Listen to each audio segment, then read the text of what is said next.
This is one of those squeezing rides. After getting some work done and picking up the fam from daycare.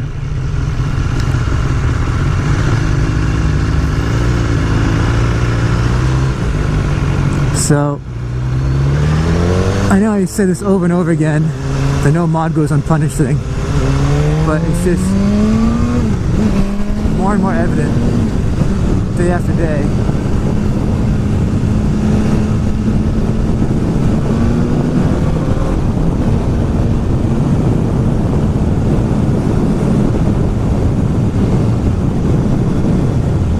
Talking about these mirrors, see these mirrors I'm using? When I first bought them I was splitting more, so I had them turned inwards. Not as effective as you can imagine. You're just not getting the reflection that you would if they're sticking out a little bit. Mirrors on bikes are problems. Almost more often than not. But yeah, it's really, I mean, with these things, it's a split issue. It was, it must have been over a month ago. I was on that road I was just on, and I was splitting between cars, and I nicked some poor lady's mirror with this little mirror. I stopped and talked to her about it. Didn't see any damage. She was cool. But, I mean, embarrassing. And,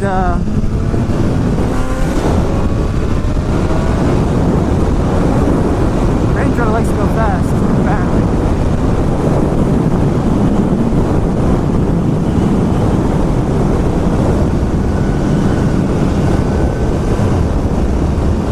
BMW. Just gonna watch for non-moving vehicles around here and sand in the road. It's so funny, weekdays nobody's waving at you, everyone's on a mission.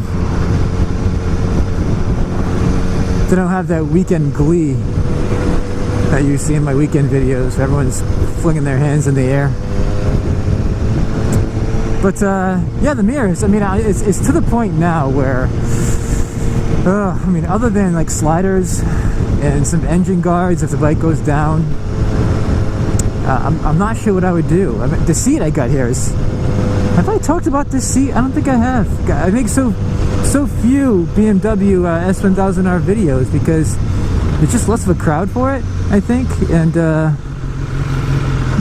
I tend to ride more like a spaz on this thing. I talk less and freak out more. It's probably not in my better health to ride this thing, to be honest with you, because it just wants to go so fast. But I don't make as many videos on this.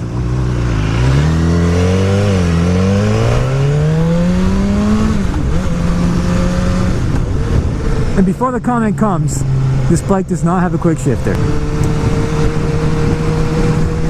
Accessories that are, you know, authorized or either manufactured for a company.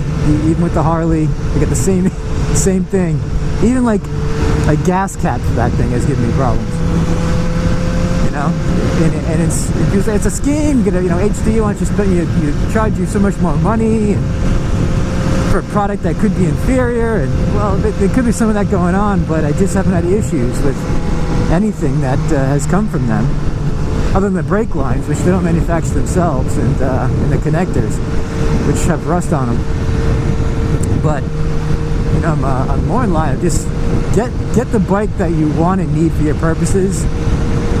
And when it comes to even changing mirrors, I mean, these things have caused me so many pains in my butt.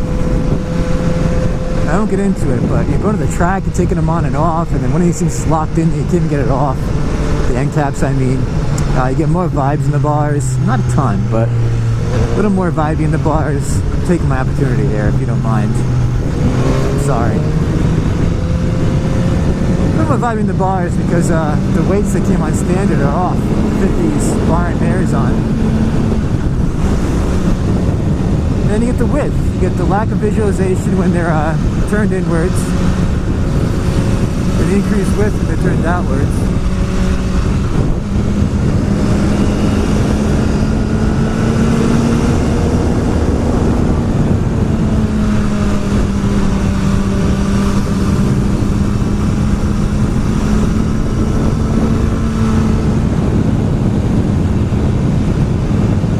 I've noticed is there's all those techniques you learn, you know,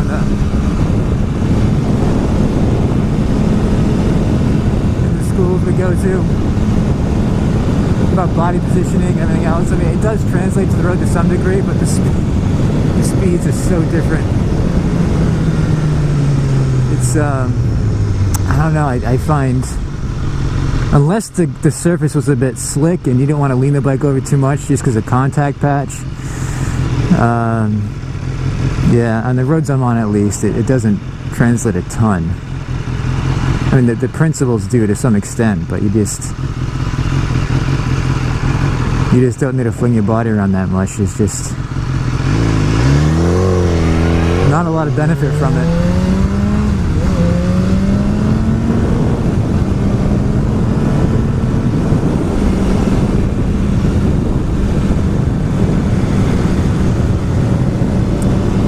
Yeah, I'm inclined to keep the bike, you know, stock, other than, I say that now, while I'm trying to get my next bike, other than sliders and engine guards. I can say my levers haven't caused a problem at all. Actually, they've made life better for me.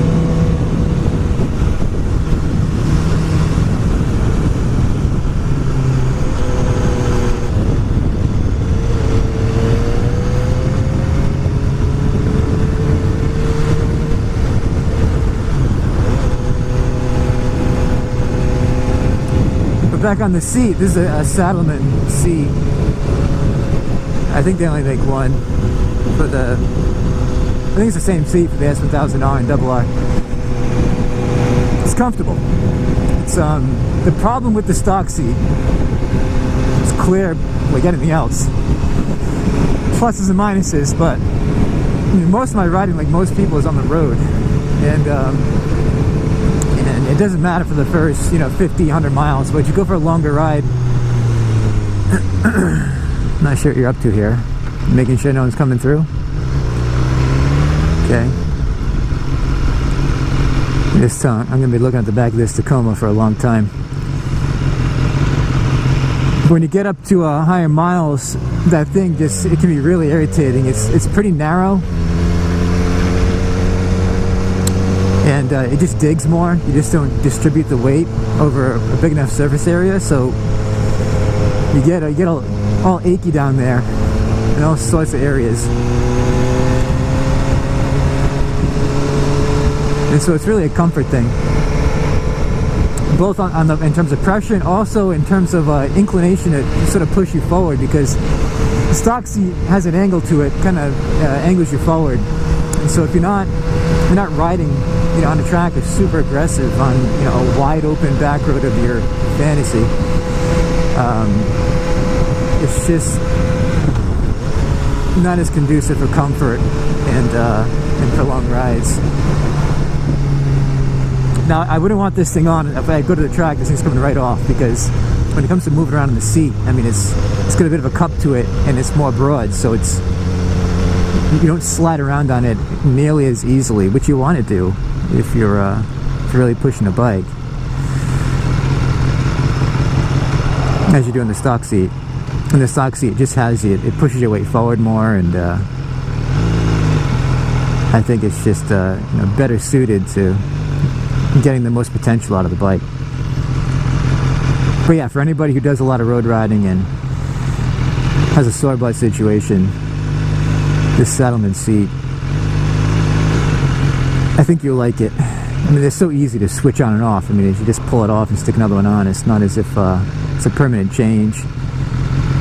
Price, I forget exactly what it was off of Revzilla, but I do remember being a bit shocked by the price for what this thing is. I think it was at least $300, if not more.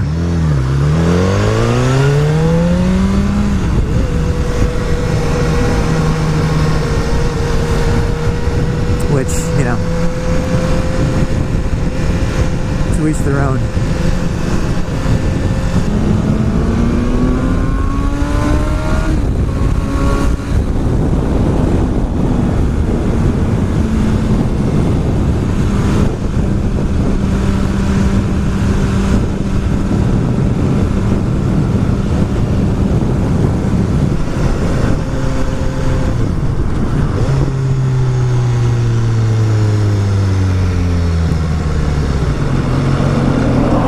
Guys, I thought I was gonna escape this mad rush home.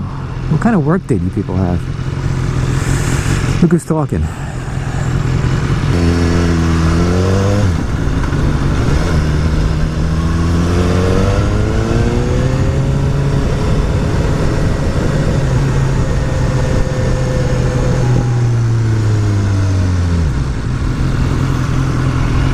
There's a lot of cars going this way.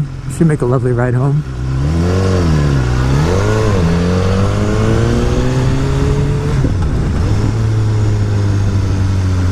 Oof, a lot of cars. I'm in trouble. Alright guys, there's gonna be a uneventful ride. It's come to a point now where I would absolutely love to know what you're waiting for. Is someone walking across the street here? Is that what's going on? Oh yeah. Oh man, that's a long wait. And that's a slow walk. I think people on their feet in places that aren't as busy as, like, you know, major cities like this, they'd be mindful of the fact that a bunch of cars are waiting for them. Unless you have some sort of disability, I think you should hurry up. I think that's the right thing to do.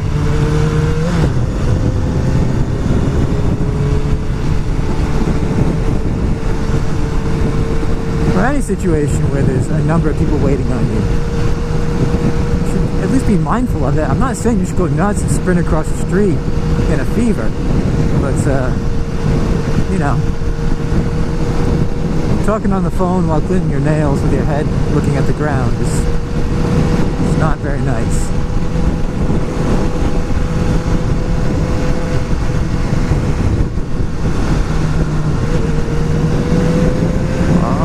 Do we have an opening? There's potential. This Porsche behind me that's gonna fly is gonna go nuts. It's one of those with K-cans, electric Porsches.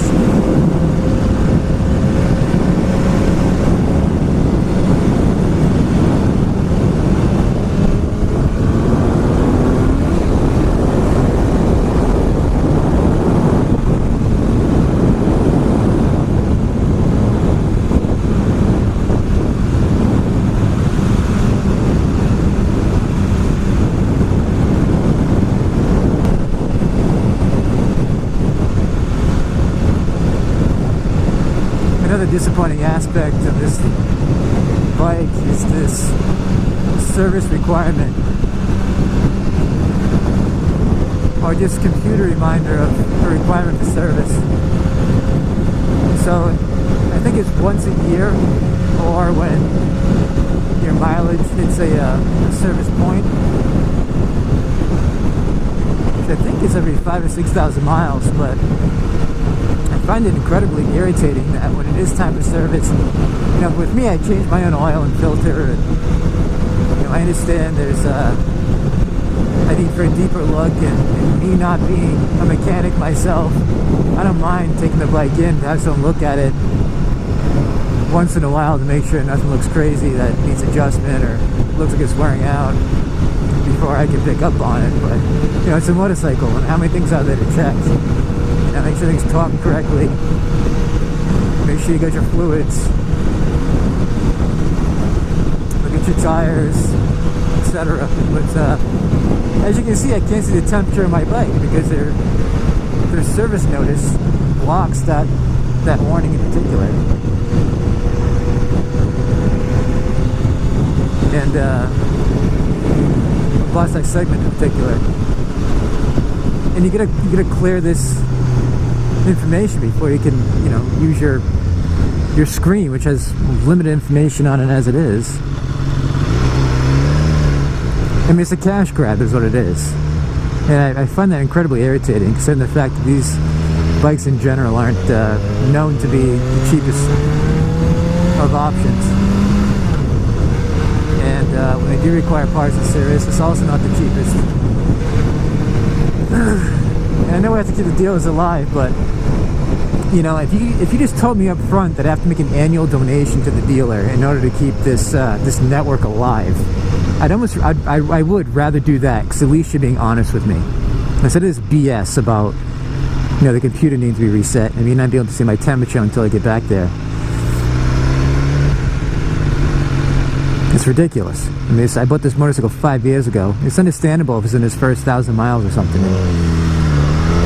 You want to keep a close eye on things while it's breaking in, or when it's under warranty. Or if bike needs warranty, get this crap off. Or set it up so I get a warning that doesn't obscure necessary information. I need a bigger garage is what I need. More space to store these things.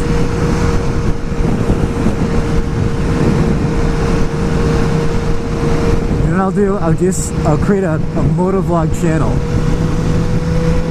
I'll quit my job and I'll just buy new bikes and talk about them like every week. And have the videos pay for the bikes and for my loss of income.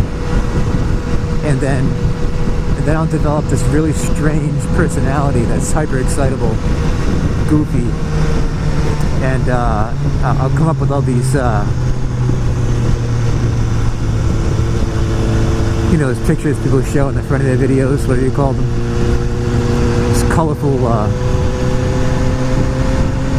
little pictures for my videos that have all sorts of fluorescent paint writing on them and me with a stupid look on my face. I'll just turn to that person, and then we'll go to just really delve into the bikes, all the modern ones.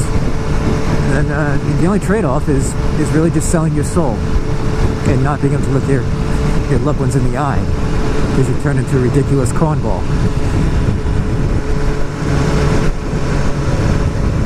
Nah, it doesn't have to be like that. A couple of people don't do that. Like, what's a good one? The Missenden Flyer. Missenden Flyer.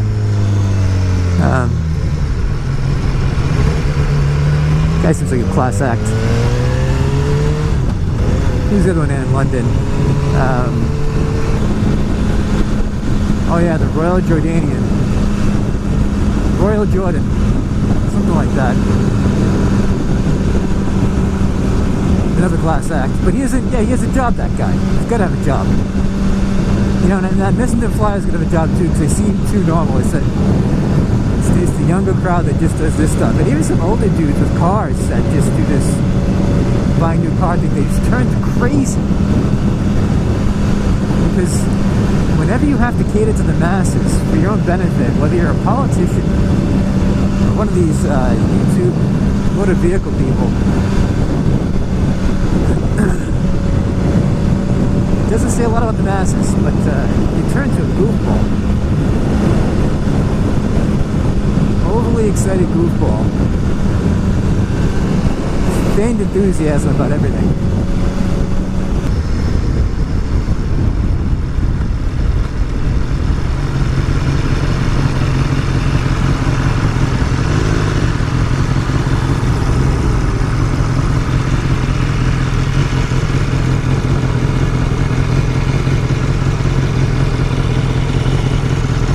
Dirty.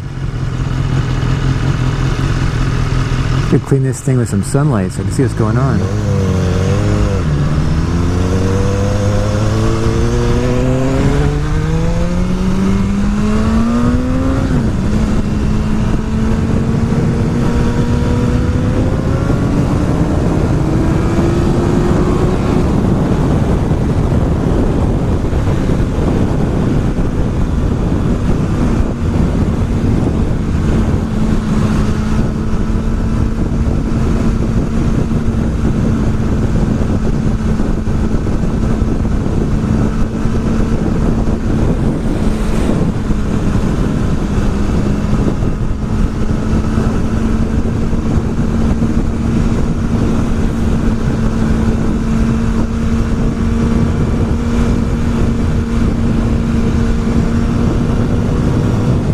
Factor in the seat is it's got a little cup to it, and if you're a little taller like me, 6'2", you want to get your butt back as far as possible to make this motorcycle work. And that little cup, you kind of right up over the edge of that cup. So it's, you know, I think the seat would actually be really well suited to a person who is more in the average to just above average height range. For this country, at least. What are we talking? 5'6", 5'7" to just under 6 feet, maybe.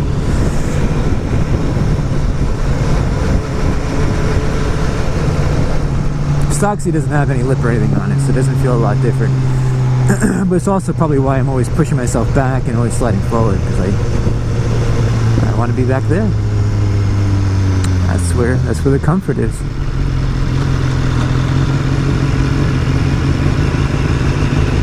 To a place where I find you. Whoa.